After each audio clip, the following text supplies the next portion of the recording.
You're listening to The Weather Junkies. Oh boy. Large wedge tornado coming up into Tuscaloosa. A winter storm warning is in effect for our area. So we can expect at least another 2 to 4 inches overnight.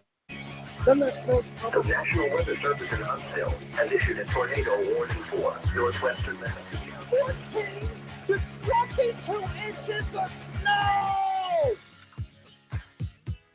Good Thursday evening. We are joining you live here on the Weather Junkies. I'm Tyler Jankowski in Plattsburgh, New York, joined alongside Dakota Smith. Dakota?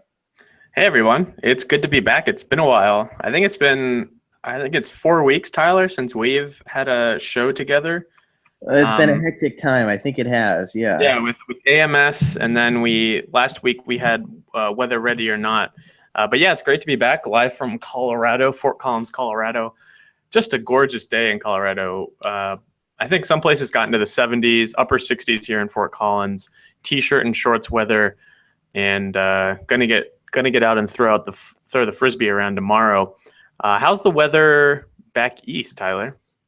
Well, it depends on where you are in the Northeast. Obviously, there was a massive snowstorm for many in southern New England, but here in Plattsburgh, we didn't get any snow from that storm. And I just got a text message from the Weather Service saying there's a very pleasant wind chill advisory in effect from 11 p.m. tonight through tomorrow morning for wind chills as low as 26 below zero.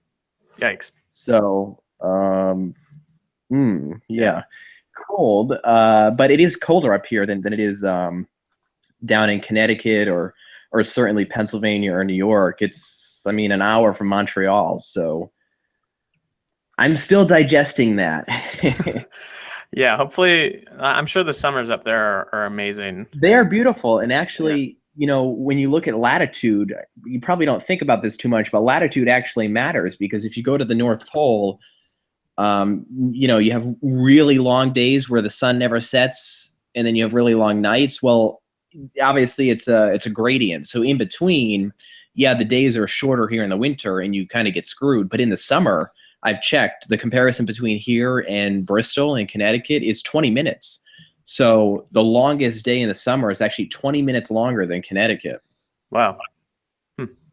Well, we're joined tonight by someone who is familiar with long days, Irene Sands from Orlando, Florida. She's at W Ftv right now as a digital meteorologist and weather producer. She got her bachelor's in meteorology from Florida State University, and she had a brief stint at the Florida Division of Emergency Management as the deputy state meteorologist.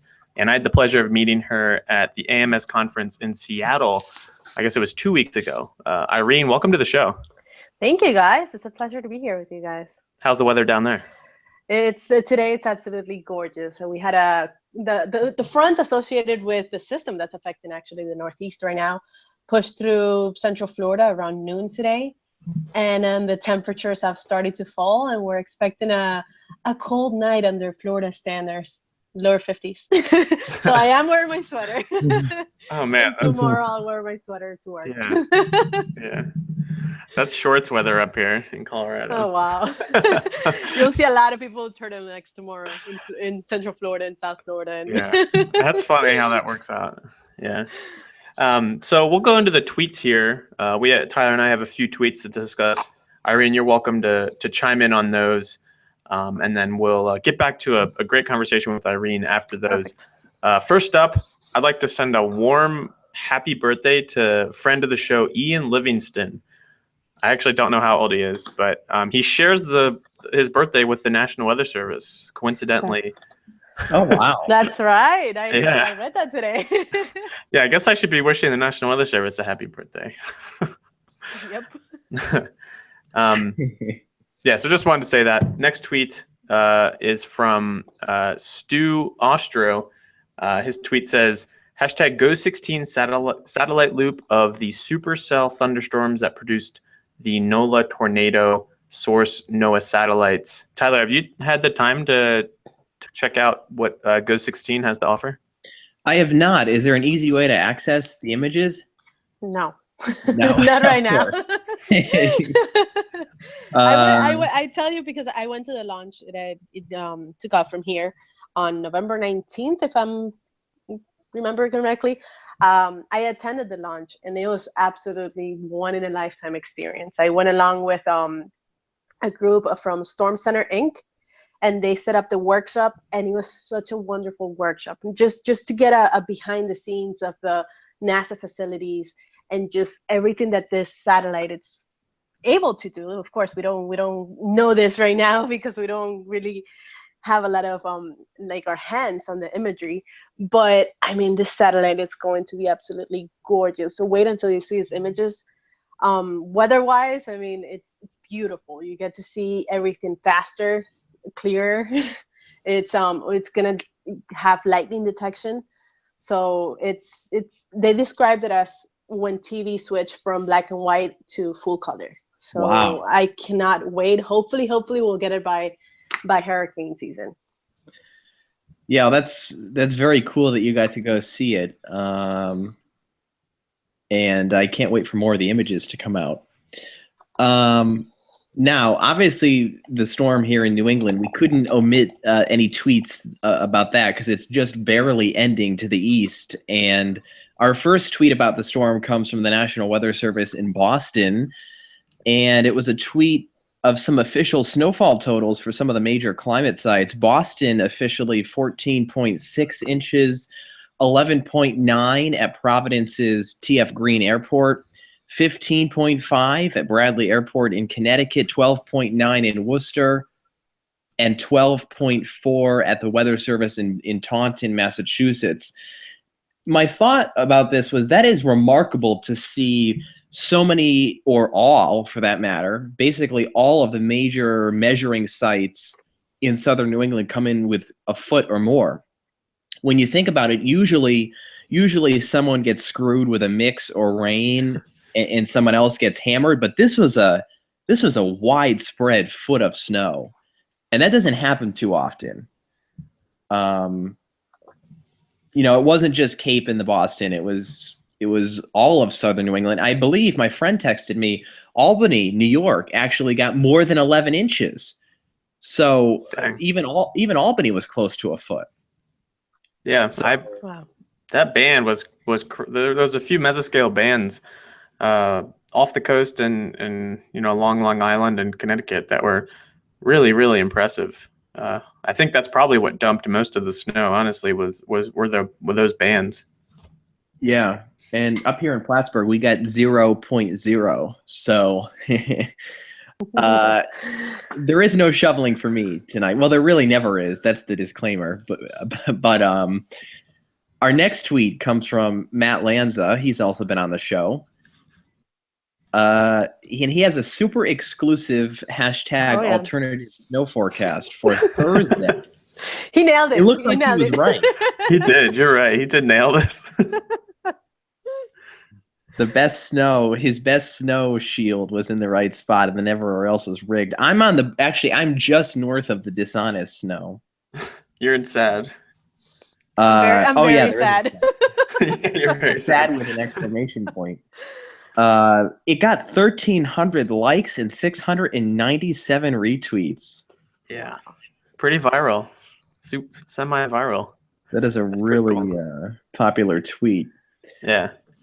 Our next tweet comes from a newspaper, the Virginian Pilot, based in Virginia, and apparently a tractor trailer was blown off of the Chesapeake Bay Bridge tunnel. That's at least what the news reports were saying. I didn't actually check the weather observations, but one of the news tweets said that the gusts were over 40 miles per hour at the time of the accident. I haven't done any calculations, nor would I know how to, but at least that's what the news report said, that the truck was actually blown off and the driver died. Yikes. Wow. And the picture is dramatic. I've been on that bridge a couple dozen times because I used to go to Ocean City all the time, and that's the route you have to take. And I'm pretty sure they have, fairly strict conditions where trucks can't be on the bridge. So this must have either the truck was disobeying that, or they hadn't issued it, and that they weren't. Something was off with either the forecast, or they didn't issue the truck bridge ban. So yeah, very very sad though. Yeah, this was tweeted at around just before 3, so it happened today, if I'm not mistaken, correct? With Yeah, that it did system happen moving today. along. Yeah, it I happened mean, today. the winds must have been really, really strong, and that's a high-profile vehicle. So it's always advised to just stay away, especially if you're driving the high-profile vehicles like that. Yeah. Mm. Yeah, up here in Colorado, they're always issuing no trucks on the highways, especially in Wyoming, because it's it gets pretty windy out here pretty frequently. So we'll finish up our Twitter section this week with actually Noah Bergeron, who's just on the show. Noah Bergeron, yep. Bergeron, sorry Noah. You can follow him at EndbergWeather, WX. His tweet says, #We are now verified on Twitter, the nation's oldest and largest student-run forecasting organization. Wow, Good. that's pretty cool. Congrats.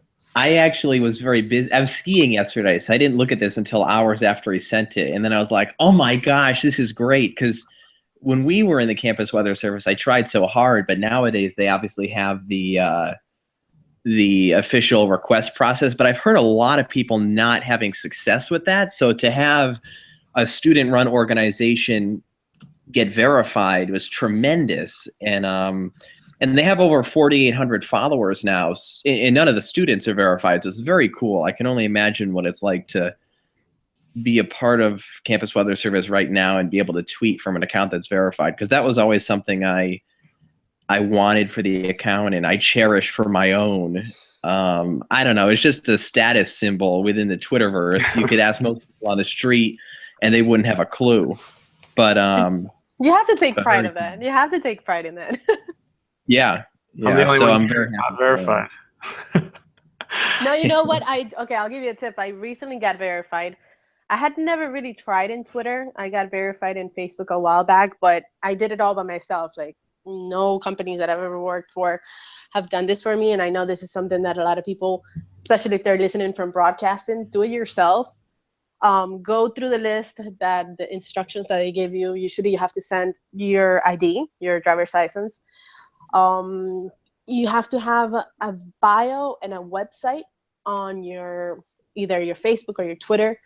You need to have it all filled out. You need to have a cover picture, your picture. You have to have the bio, location. You need to have an email attached to it. I mean, it's a whole list of instructions that they give you. As long as you follow it, and you got to give them a good reason why you want to be verified. I mean, we're meteorologists, so. So that's it. Tyler, can you work on the Weather Junkies Twitter handle? Yes. Probably, yes. I knew that was going to come. I will do that. Because I tried and got denied, so I need your magic. I'll try again. You can try every 30 days. So there we go. So let's move on here to our main segment of the night, and that's talking with Irene about what she does. So Irene, I just want to start off here with how you got into meteorology. What path did you take to where you are now? Well, I first wanted to be before an astronaut, I wanted to be a pediatrician. Then it was an astronaut. And this was like when I was probably like 6, 7, 8. And of course at that age, and then in middle school, 12, 8 years in college at least, no way. I mean, that's a lifetime, you know? So I switched over when I was about 14 or 15 to meteorology.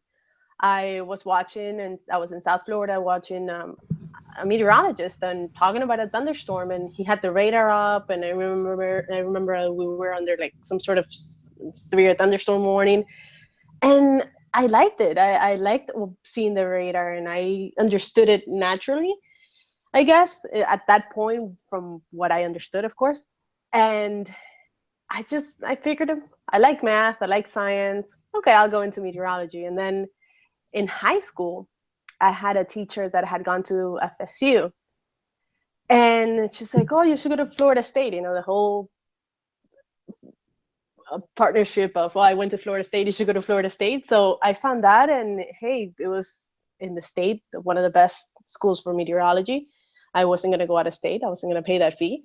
And I got accepted into Florida State, and I moved into meteorology. And from there on, that's history. I didn't go into it for the TV aspect of it, even though that sort of like fell along later on.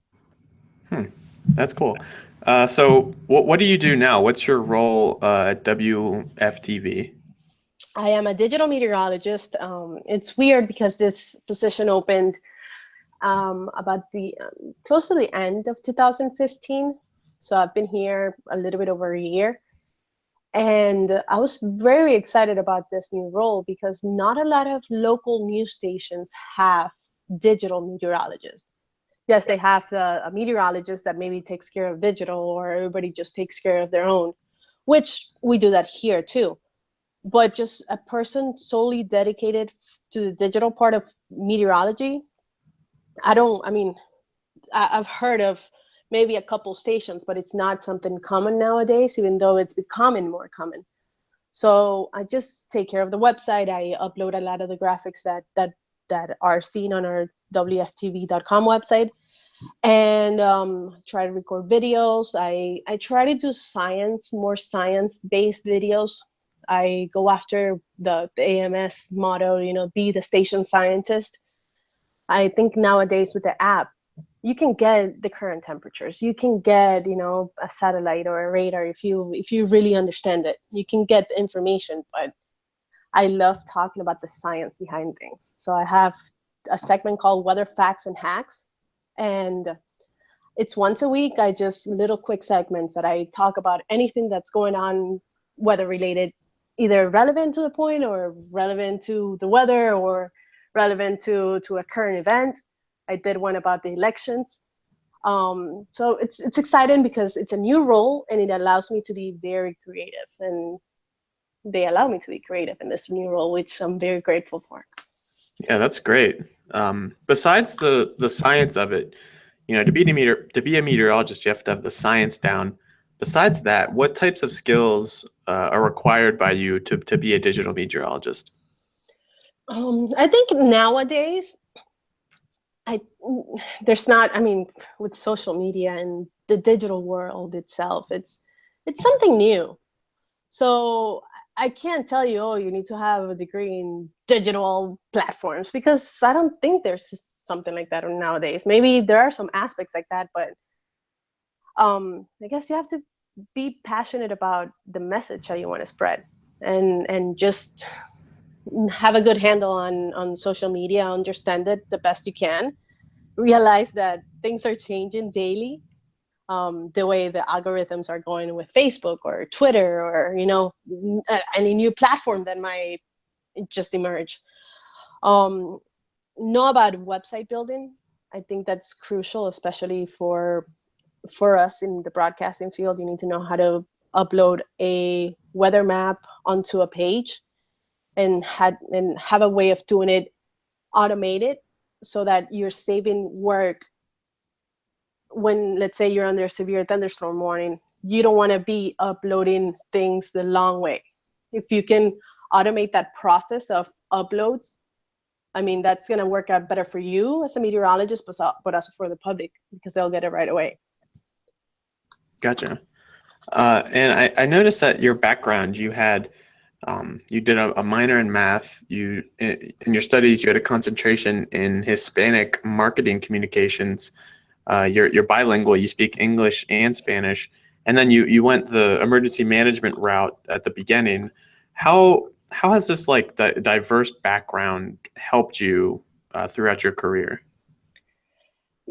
I started in emergency management with the state. It was in Tallahassee too, and it was a great experience because you got to see the behind the scenes of people's reaction and during an emergency, and the local government officials, and it was just a whole different aspect of it. So that helped me when I was on TV to, I guess, realize there's more beyond what we do.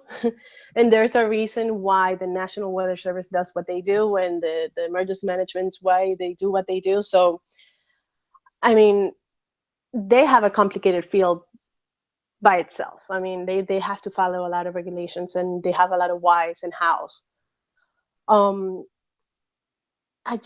I got into it for the internship, and I mean, what a great position. You know, you're forecasting for the state, you're forecasting for officials. I was able to be a liaison between like the meteorologist, which at the time it was Ben Nelson.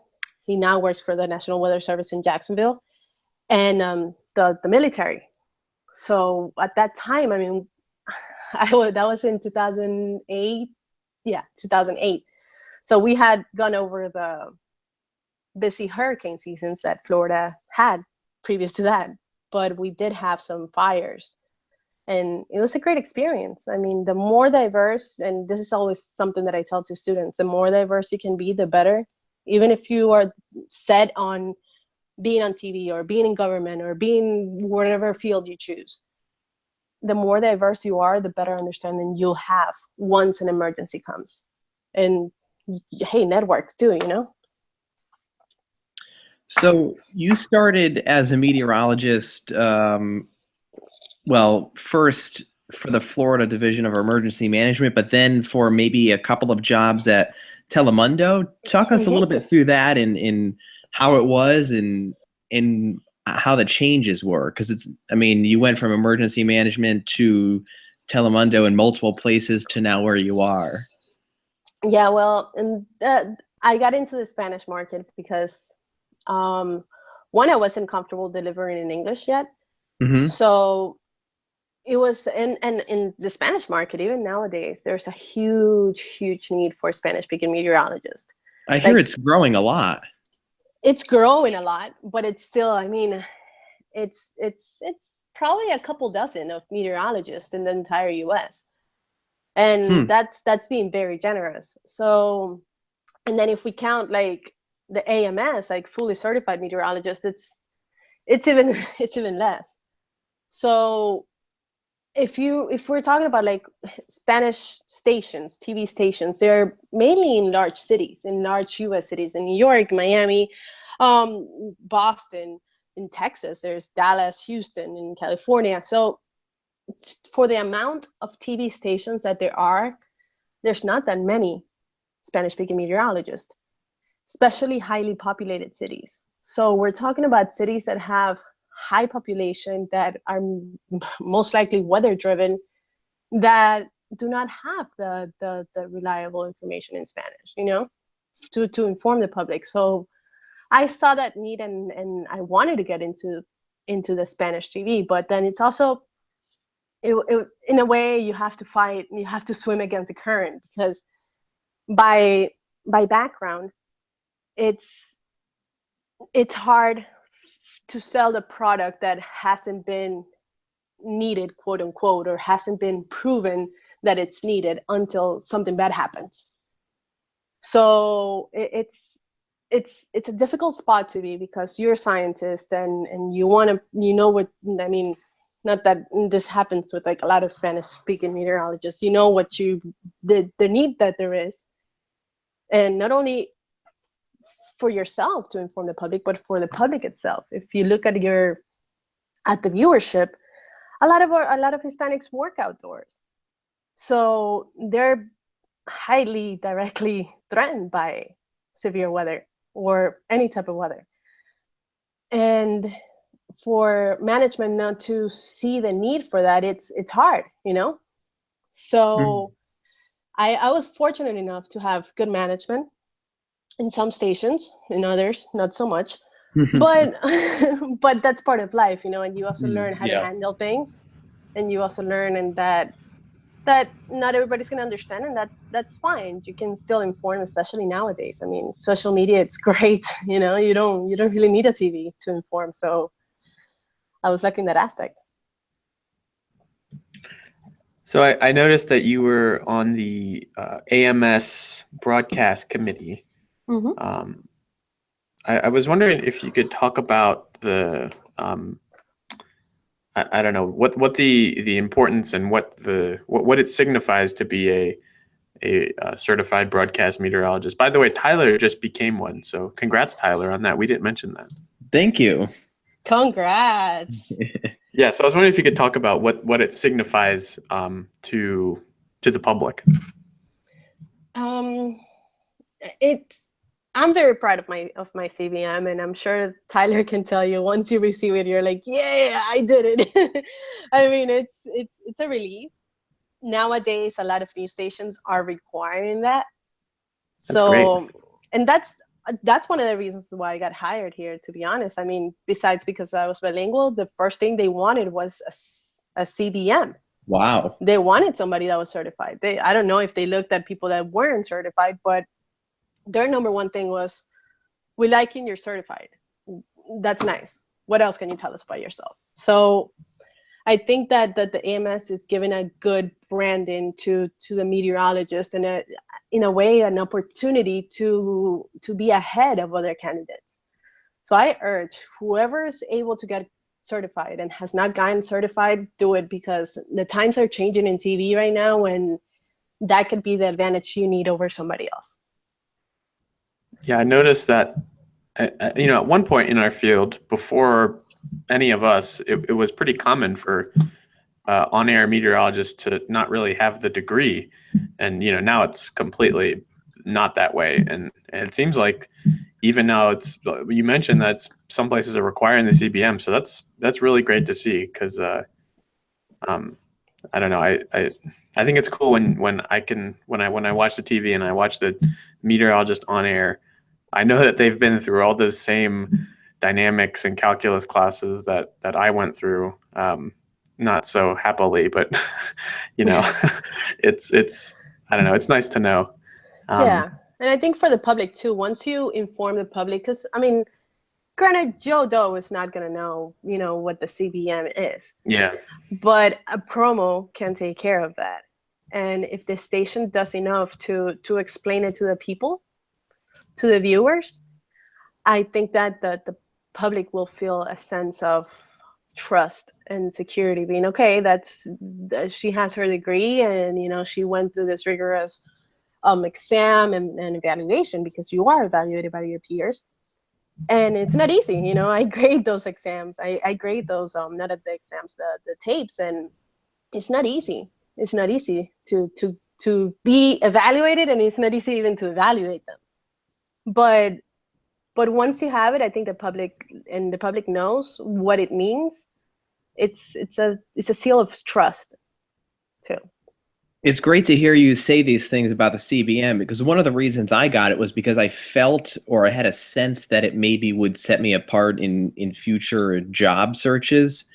And but I wasn't quite sure, because I know a lot of things are flexible, but to know that you've had a very positive experience is encouraging. And I do think it's very cool that you have to have at least a Bachelor of Science degree to get it. I think that's important, with the calculus and everything else that's included. Now, you're on the board of the broadcast committee, the AMS. What do you do on that board? What does it entitle? Well, we have conference calls every month, sometimes more, sometimes less, depending on what's going on. We also evaluate the CBMs, the upcoming CBMs. So I don't think I was your evaluated. Your evaluator. I don't think you're among the 5. Yes. So you get evaluated by 5 people. I think last year, what's funny that I noticed, I've only been on the board for a year and a half, almost 2 coming up this summer. And I noticed a lot more traffic towards the end of the year. And I think it's because a lot of meteorologists put them in their goals in the stations that they work at. So they try to just get it at the end of the year or towards the end, which, if anybody's listening, try to do it also at the beginning of the year. Hint, hint, you'll probably get people to grade it, to evaluate it a little bit faster. And what's the demand like on the reviewers in terms of quantity?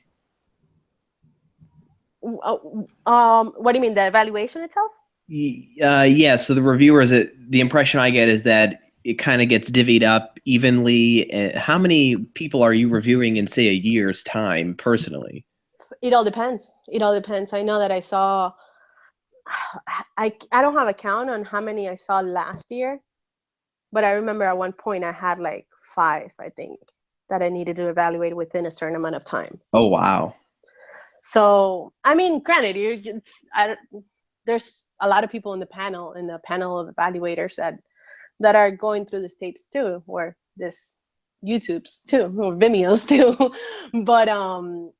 But still, you got to get 5 people on each one. And I think the CBM right now, it's up to the 700s. I was number, what was your number, Tyler? 753. 753. So yeah, it's getting up there. And it's only growing more as the demand grows too with the station. Yeah, before I was added to the list, there were 409 active CBMs. Yeah. And they also have CCMs, right? Certified Consulting Meteorologist, Yes. I think. Yes, For they do. Non-broadcast meteorologist. There are a couple of broadcast meteorologists. I know Maureen McCann. She has her CCM too. Oh, wow. I think that's great too. I'm looking into that because that's something else that you can do, you know. And hey, we know that in our case, or in most cases, TV does not really pay what a lot of people think it pays. So having that CCM gives you the chance to maybe do some consulting work on the side. And it goes along with your field and it can go in your resume. So why not? Yeah. Yeah, I didn't realize that people doubled down. That's pretty cool. Yeah. So just to completely change the topic here, no segue at all.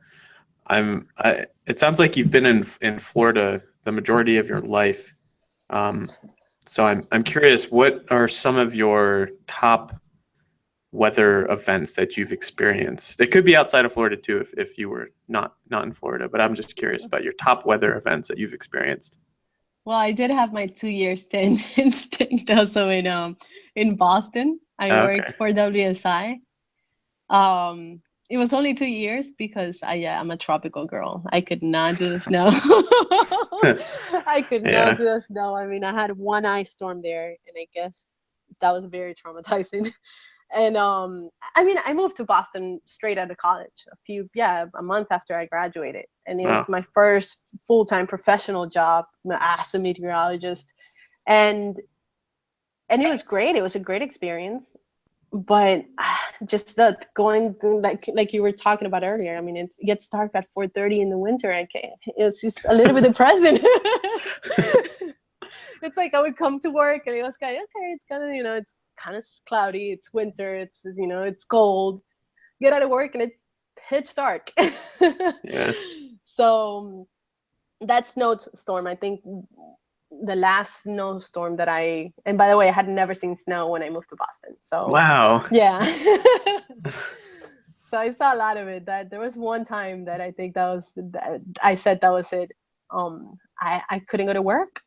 I could not go to work. I was snowed in. And that day I really needed to get out of the house for whatever reason besides going to work, and I couldn't leave. My car was snowed in. No taxis will get there. There was no Uber back there. So, I mean, it was just like, for me, it was traumatizing. And I lived in Florida. I grew up in South Florida.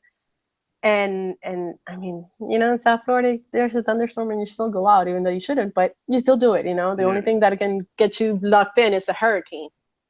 So, and it's a little bit different too. So, yeah, I think that was my worst. And then an ice storm there too. Yikes. Yeah. Speaking of hurricanes, what have you? I'm not sure, not very clear in the history. I know there's been kind of a hiatus here before Matthew, but what sort of tropical weather have you seen while you've been down there? Well, when I lived in Houston for 2 years, and we didn't get any tropical systems. And now I'm talking as a meteorologist. Not that I'm wishing, but you know how it is. Yeah. And I didn't get any tropical systems when I was there. So that was a little bit unfortunately, because I wanted to experience that. Yeah. In South Florida, I remember before I moved to Houston, it was Isaac, which brushed South Florida. It didn't do much damage, but we did get some swells and, you know, beach erosion. Also, that same year, it was Sandy, which the tail end of Sandy brushed South Florida before it got huge. And again, it was some beach erosion and stuff like that. I remember those because I remember being like on continuous coverage, you know, just because when you're so close to it and they put you on a warning or a watch and the news stations react to it. But I think those were it. And then most recently, of course, with Matthew being right here, we got the first ever excessive extreme wind warning at the Cape. So with Matthew, that's something new that the National Hurricane Center started issuing. And I mean, it was, unfortunately, we didn't get a lot of damage in Central Florida. Yeah. Flagler County, Volusia County did get some damage on the roads and the beaches. And of course, due to storm surge, that was mainly because as Matthew was traveling north, it coincided with a high tide in Volusia and Flagler County. So that kind of that's the reason why it did more damage up there rather than in Brevard County and the Cape. Was any of your audience under any sort of evacuation? I think some people in Brevard County, some people evacuated the immediate coast, and Volusia County. Gotcha. What kind of communication do you use when you're when you know that there's an area that needs to be evacuated? Because it seems like meteorologists take on that role sometimes, where they're communicating the emergency management side of it, and it seems like evacuations aren't taken as seriously as they should be. Is there any tactics that you guys use to drive that message home? I mean, I think the message that we always try to, like, every year, regardless if last year was active or not. I mean, because a lot of people tend to think, well, it didn't hit me, so we didn't have an active year. And it doesn't really quite goes like that. I mean, it only takes one. So that's ultimately the message that I try to always relate to the viewers. Just it only takes one. You cannot compare two systems because Matthew hit Volusia County and I was in Brevard. Brevard is where Cocoa Beach and Melbourne is and the Cape. And then Volusia County is where Daytona is. It's like, oh, well, Matthew didn't hit the Brevard or Melbourne or Cocoa Beach, then I'm safe with this one. No, because every system is different. So it's better to be safe than sorry. I mean, it's better to just take the day off, go to a friend's house, which is maybe they live a little more inland. I mean, take it like a day vacation or 2-day vacation, Mm-hmm. I mean, it's better to be safe than sorry. Yeah, I like that. It only takes one. That's great. So Irene, you've done meteorological communication in a lot of different ways, everything from the Division of Emergency Management to on air as a chief meteorologist for Telemundo, and also now as a digital meteorologist. Where do you see the field of weather communication 10 years from now? Wow. Good question. I constantly ask my colleagues here that same question because, and even not only among my colleagues now, just many friends that are also in the field, it's a very uncertain spot that we're on right now, especially when you have consultants coming in asking you, why is it that we need you again? Because we have a weather app. I mean, give me a good reason why we need you here. And it's kind of shocking because, well, what are you saying? Are you saying that you're going to fire me if I don't give you a good reason?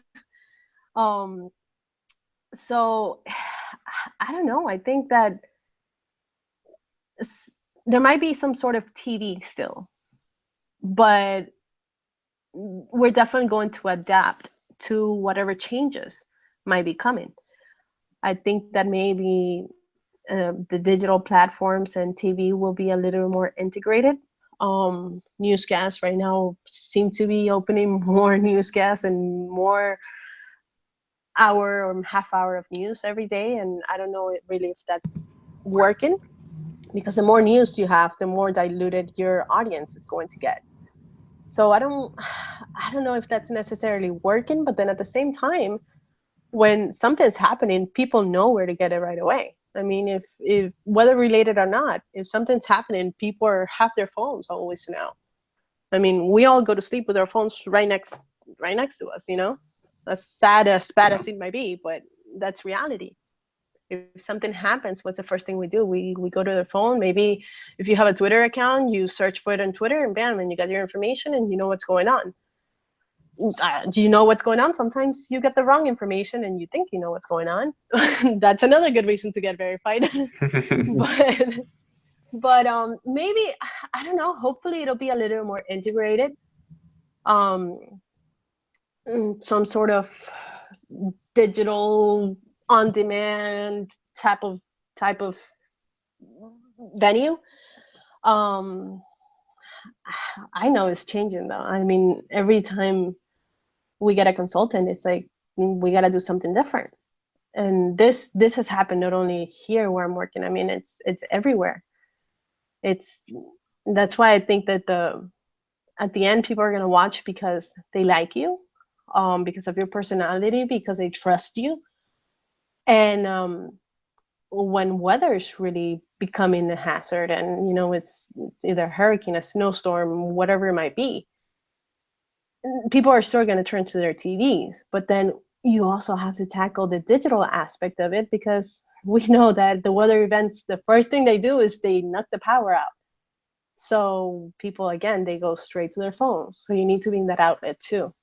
More than to be watched, more than for the likes, more than the viewership, more than the ratings. I mean, the main point of any meteorologist on TV should be keep people informed and provide the right or the most accurate forecast so that people make the right decisions at the end. I mean, you can't prevent them from not doing certain things or doing certain things, but at least provide them with the best advice.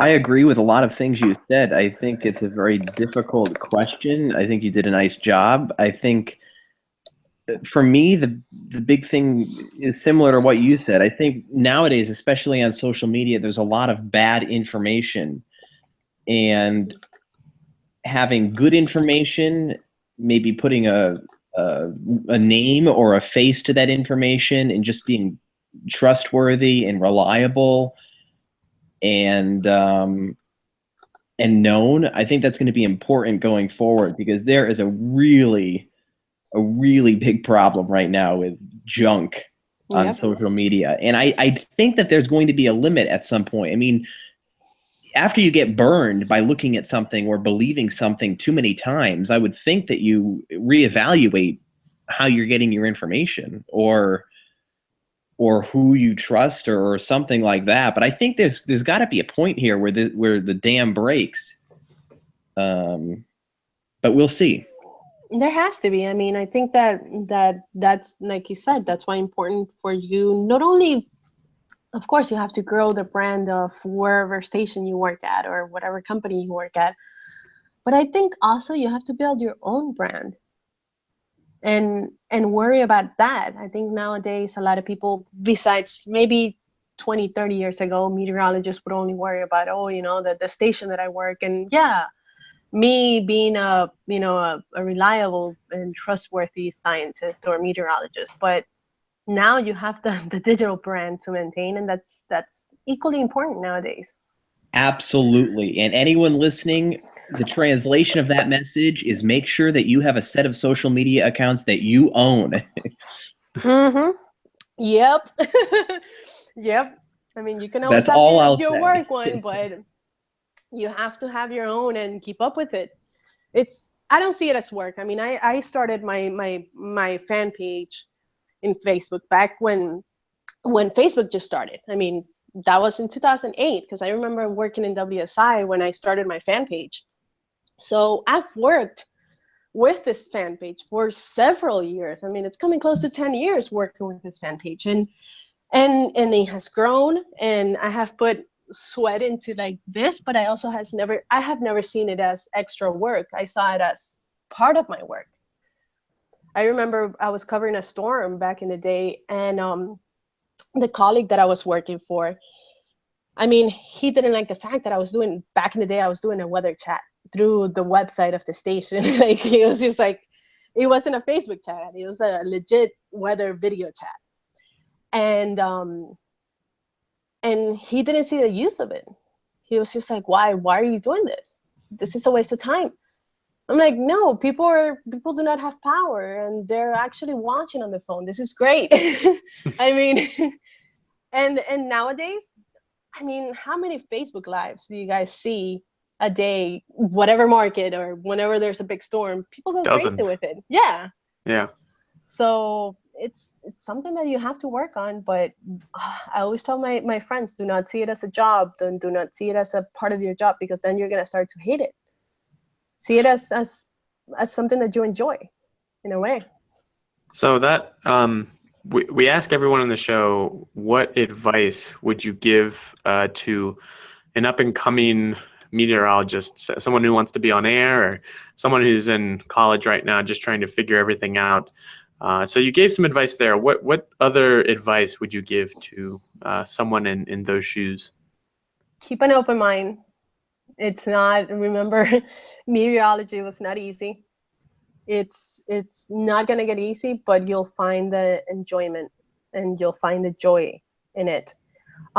Keep your options open. Do not get set just in one field, especially nowadays. Try to do different stuff. Try to do different within the field.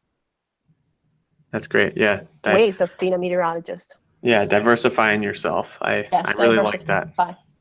Yeah. Well, thanks so much, Irene, for joining us. We really enjoyed this conversation. We covered a lot in this short time, and we hope to have you on sometime in the future. That's it. That's it. Yeah. Thank you, guys. Thank you for inviting me. It was a pleasure. And wrapping up here, if you don't follow us already, you can follow us on Twitter at the WX Junkies. We're also on Facebook. You can listen to this podcast on YouTube or iTunes. If you're over on iTunes, give us a rating or a review. You can find any of our content at our website, theweatherjunkies.com. And if you want to help us out and make our episodes better and more frequent, you can donate to patreon.com/theweatherjunkies. Tyler, what can we expect in future shows? We're excited to have another episode next week. We are working on a guest for that show, and we're also excited to have Dr. John Neese on the show in a couple of weeks. He is a well-respected professor of both of ours at Penn State. He's also the associate head of the meteorology department. So we do have a good couple of weeks coming up here. I can honestly say this episode has been one of my favorites in the year plus that we've been doing the show. So again, excited about some upcoming episodes. But for this week, for Irene, Dakota, and myself, thank you for tuning in. And we'll hope that you'll come back here for our next episode.